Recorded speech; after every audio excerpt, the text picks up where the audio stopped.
Welcome to a Wednesday edition of Locked On Heat. I'm Wes Goldberg, and in a minute, I'll be joined by Heat legend Mario Chalmers. This is an interview that I've been wanting to do for a long time, and Mario and I got into a lot of things, including his path back to the NBA after he tore his Achilles, his relationship with the Heat organization, and then some stories from the Big Three Heat years. So here it is. I hope you enjoy. A disclaimer for those watching on YouTube, this is a recorded phone call, so we don't have video to go along with it. As always, you can watch every day, Monday through Friday on YouTube, or listen on Apple Podcasts, Spotify, or wherever you get podcasts.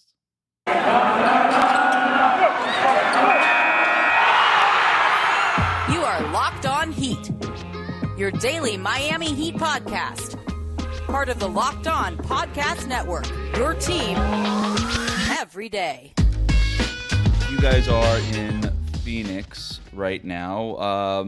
Tell me just about the day that you got the call. I guess it was a little bit more than a week ago that the Heat wanted to sign you, bring you back on a 10-day here. Where were you? What were you doing? What did you expect that call? I mean, just kind of tell me about that moment. Actually, I wasn't expecting that call. I was at a funeral in North Carolina. My aunt had passed away last week. So Sorry to hear that. thank you. We was dealing with that when we got the phone call. Actually, I just got back from the funeral when we got the phone call. So, it was kind of perfect timing when it happened. That's a pretty incredible timing. It's just, So you were in North Carolina, but you had been with the Denver Nuggets G League team, right? You had been there maybe for a couple weeks, and then I guess no, I had just got there for the. All I did was the showcase with them. oh, I see. So I played 2 games in the showcase, and that was it. Gotcha.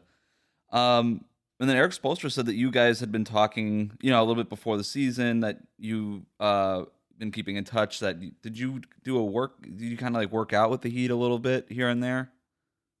I came and played pickup a couple times in the Right. summertime with the. I've always did that for a couple of years. Whenever I'm out there, I go play with them. So, just this year, I was just letting them know that I was really trying to make a comeback. I'm trying to get in the best shape possible and see if anything was possible. Yeah, I mean, it's been quite the road for you. I mean, going back to 2016, you tear your Achilles, obviously, and then, you have to deal with the rehab and everything. Can you tell me a little bit more about that? What do you remember about like the days after you tear your Achilles, and then just sort of that whole entire rehab process? That rehab process sucked. It was one of the worst things ever. It was just a lot of work. Yeah. I have to depend on somebody for me to move around, to go from places. Because I tore my right Achilles, so I couldn't drive, I couldn't do anything. Oh, So God. just that process of having to wait on somebody and not be able to move when I want to, that was the biggest thing. And then throughout the process, it was days where you don't actually get better. You stay the same for a while, and that's kind of disappointing, but it's also expected. But you want to just keep pressing forward and getting better each and every day, no matter if it's Achilles or anything surrounding the Achilles, or just workout period. So that was the biggest, just fighting the mental aspect of staying with the grind, staying with the focus. Where were you doing most of this? I did it in Charlotte. In Charlotte. And then had you ever, I mean, you talk about how hard it is, but it's hard to just get to the NBA. And the constant work on your body that takes to being an elite athlete and things like that. So I guess I'm just curious, had you ever even dealt with anything that was like kind of trying to rehab from that Achilles? No, that was my first major injury, really, and I've been good ever since then. Yeah. How long did it take for you from tearing it to getting to the point where you were able to get on a court again? Not even just like any court, just to play ball again. It was about a good 16, 17 months before I actually on the court. Wow. Yeah. Feeling better. And did you did you always plan to return to the NBA? Was that always the plan, or was it just sort of like, I just want to be able to drive my car again? Like, what was the motivation behind it? Nah, my plan was always to get back to the NBA, just because at that point in my career, I was just kind of coming into my own and being able to show that I could really do things with a different team. So yeah, that was my main focus, was really getting back and showing people that I could still be what I was before I tore it. Did you ever have any doubts? Did you ever have any like just hard times where you're just like, you know what, maybe it's just not going to happen, because you tore your Achilles pretty late? No, I never had any doubt. That's one thing about me. I've always had belief in myself, belief in my ability. So I just knew how to keep working, keep fighting. Hmm. And then when going back to that 10-day, when you signed it, uh, like tell me a little bit about that. When you got that phone call, obviously, you told me you were coming out of the funeral, and you weren't expecting it, but you get that call. It's the Miami Heat. Obviously, you've got that incredible history with the team and everything. What was that emotion like? Um, that was like another dream come true for me. For me, I always wanted to be back with the Heat. That's where I started. That's all I pretty much know for real. So for me to come back to the NBA, had that chance with the Heat again, it was like a fresh start, a fresh beginning. Just showed that they still think a lot of me to even take this chance to bring me in on 10 day and, give me that type of look. So, I definitely appreciate that. It shows that, the love is always going to be there. And obviously, you and Spo have been talking over the years. I mean, did you have a phone call with him? I mean, what kind of was there a conversation had? Prior to the 10 day? Yeah, or I guess like in the process of getting the 10-day, the whole thing, yeah. No, I actually sent Spo a text and he didn't respond to me. So that's the funny thing about it. But I had a couple of conversations with Coach Riley. So I know Spo was definitely busy trying to figure out what he was going to do with the team and who he's going to have enough players to play and all that. So it was definitely a different change, different process. But like I said, me and Spo always had conversations through the years I wasn't with the team. So it's always been mutual respect and mutual love between me and Spo. What was the text, if you don't mind me asking? Probably something like I'm available. I see the players going down. I'm available if you need something simple. And then Spo actually said something along the lines of you've talked about him to him about maybe getting into coaching when you're done playing. Is that really something that you want to do? I'm definitely interested in it. I come from a family of coaches. My mom was a coach. My dad was a coach. So coaching is definitely in my blood. But I know for me personally, I'm more on the player development side. Like I'd rather. That's my real goal. Real dream is when I'm all done finishing playing, to be able to help players develop and, turn them into good players and better players than, where they started off at. Today's episode is brought to you by Prize Picks, daily fantasy made easy. And easy is really what they're all about. As fantasy props and pick'ems get more popular, Prize Picks is making it easy for you to get involved. They do that with the best NBA DFS prop game on the market, offering more NBA props than any other DFS prop operator. This includes the Prize Picks Power Play. Here's how it works. Predict the over-under on a player's fantasy production, and you can win up to 10x on any entry. It's just you versus the projected fantasy totals. If you're a total sports junkie, PrizePicks even allows a mixed sports entry. For example, you could take the over on LeBron's score combined with the under on Patrick Mahomes in the same entry. And when you use the promo code NBA, you'll get a 100% instant deposit match up to $100. Again, just use that promo code NBA.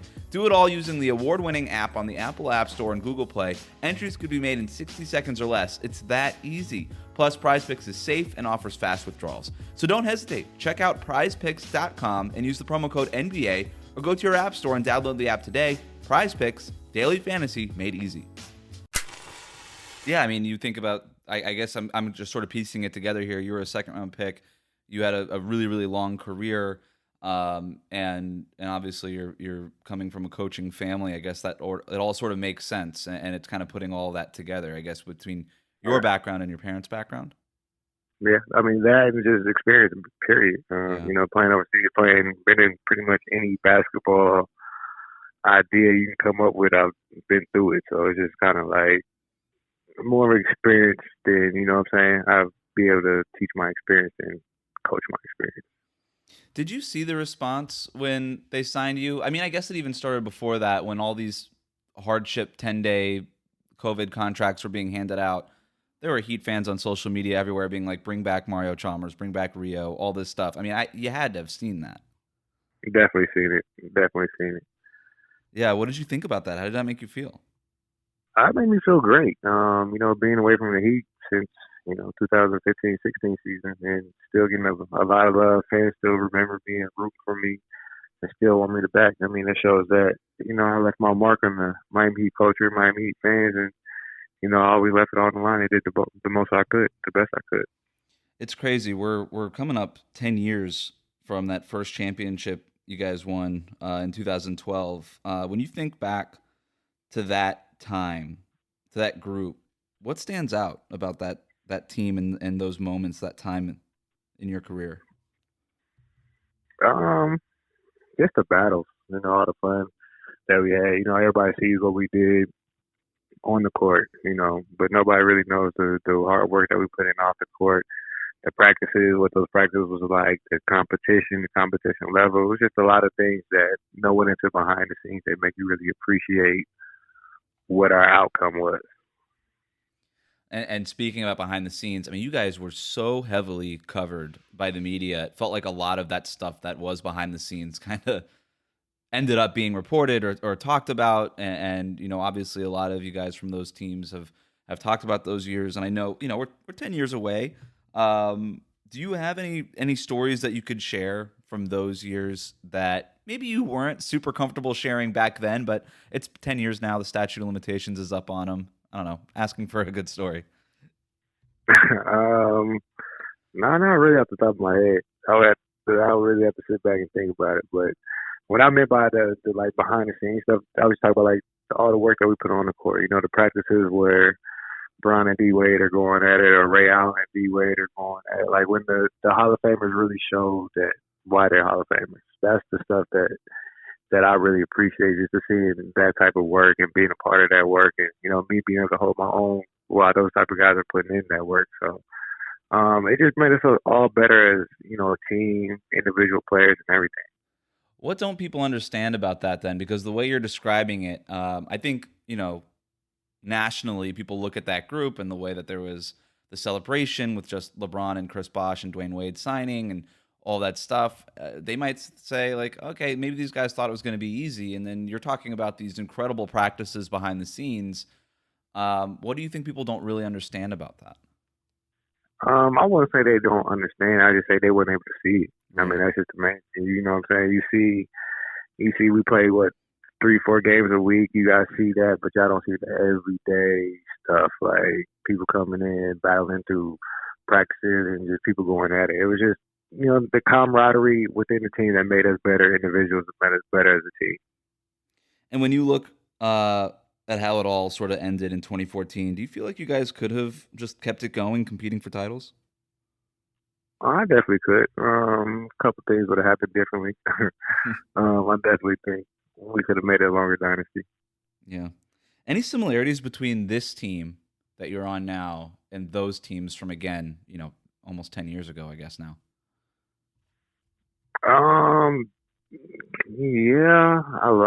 Yeah, just because I came in with players like, not came in with players, I played with players like Mike Miller, Ray Allen, D Wade, CB, Ron. Like I played with a more veteran group.